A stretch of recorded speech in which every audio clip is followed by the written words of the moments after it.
Creepypasta Indonesia berjudul Kamera Video. Beberapa tahun yang lalu, seorang pemuda bernama Brian baru saja masuk ke sebuah perguruan tinggi. Dia tidak memiliki cukup uang untuk tinggal dalam asrama kampus. Jadi, dia menyewa sebuah apartemen untuk dirinya sendiri di kota itu. Setelah tinggal di sana dalam beberapa hari sendiri, dia menyadari ada beberapa hal yang aneh. Sering terjadi ketika dia baru saja pulang dari kampus.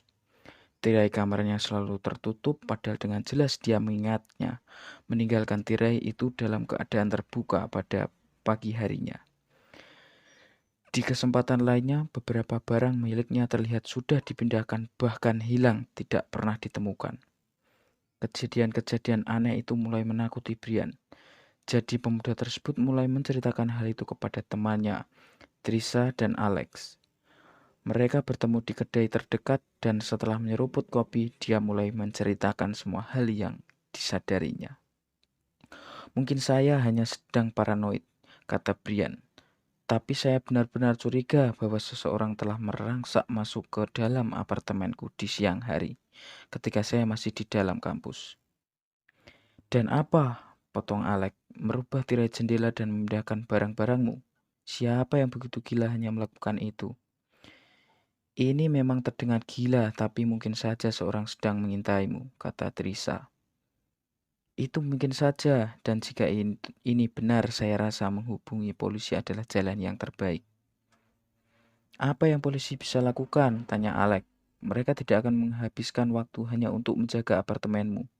Di samping itu, tidak ada bukti kerusakan pada barang-barang. Tidak ada tanda-tanda seorang mendobrak masuk. Singkatnya, kau tidak memiliki bukti. Jadi apa yang harus kulakukan? Tanya Brian. Saya tidak tahu harus berbuat apa. Saya tahu apa yang bisa menenangkan pikiranmu, usul Trisa. Mudah saja, taruh sebuah kamera video di kamarmu dan tetap nyalakan ketika kau keluar ke kampus. Jika benar kau memiliki penguntit, kau bisa menunjukkan rekamannya nanti ke polisi sebagai bukti. Kau tahu, itu adalah sebuah ide bagus, kata Brian. Dan jika kau benar-benar hanya paranoid atau gila, kau bisa menunjukkan kepada psikiater, ledek Alex. Malam itu Brian meminjam kamera video Trisa dan membawanya pergi ke rumah. Pada subuh-subuh sekali esok paginya, dia menyembunyikan kamera itu di bawah beberapa laci mejanya. Sebelum dia pergi ke kampus, dia menekan tombol rekam dan meninggalkannya tetap menyala.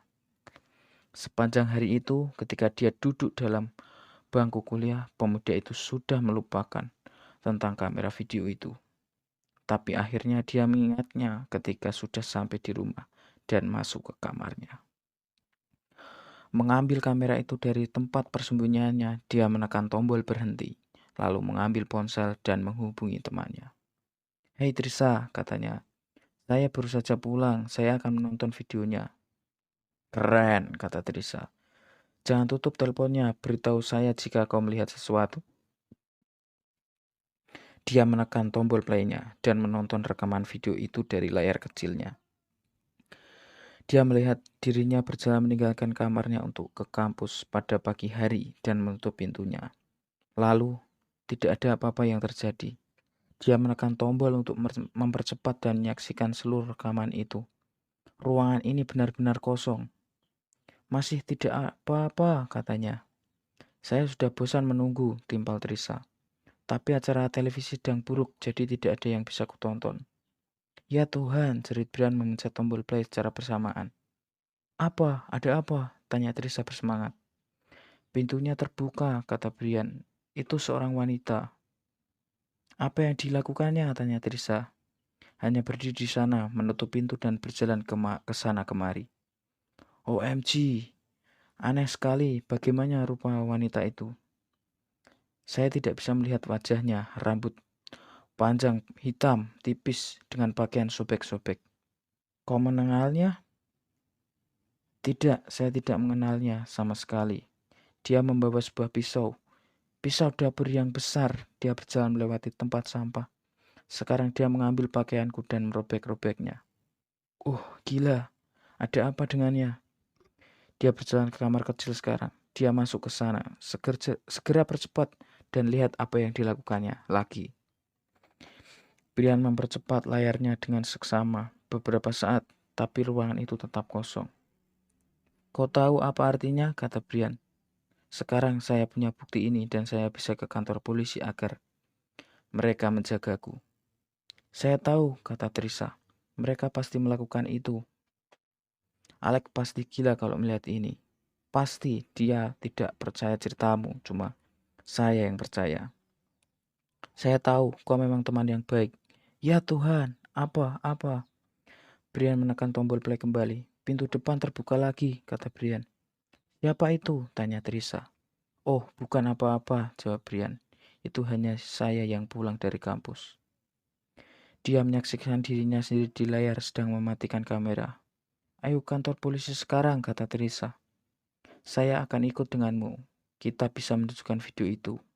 "Oke, saya akan menemuimu di jam makan malam 15 menit lagi," kata Brian mengambil kamera video itu. "Oke, tapi tunggu dulu," kata Teresa. "Kau bilang dia masuk ke kamar kecil, apakah dia pernah keluar?" kata Brian. "Brian, apakah dia pernah keluar?" Bulu kuduk Brian tiba-tiba berdiri di belakangnya. Dia mendengar pintu kamar mandinya menyeret terbuka. "Brian, keluar dari sana!" teriak Teresa di telepon. Tapi sudah terlambat. Teleponnya mati dan ketika dia mencoba menghubungnya kembali, tidak ada jawaban. Petang itu polisi menemukan tubuh tak bernyawa. Mahasiswa 18 tahun itu terbaring di atas genangan darahnya sendiri dan tertikam sebanyak 21 kali. Kamera video masih tergenggam erat di tangan, kaku dan dingin. Ketika polisi memeriksa kamera itu, kartu memorinya sudah hilang. Tidak ada satupun jejak wanita itu pernah ditemukan. Sekarang mungkin saja dia bersembunyi di kamar mandimu.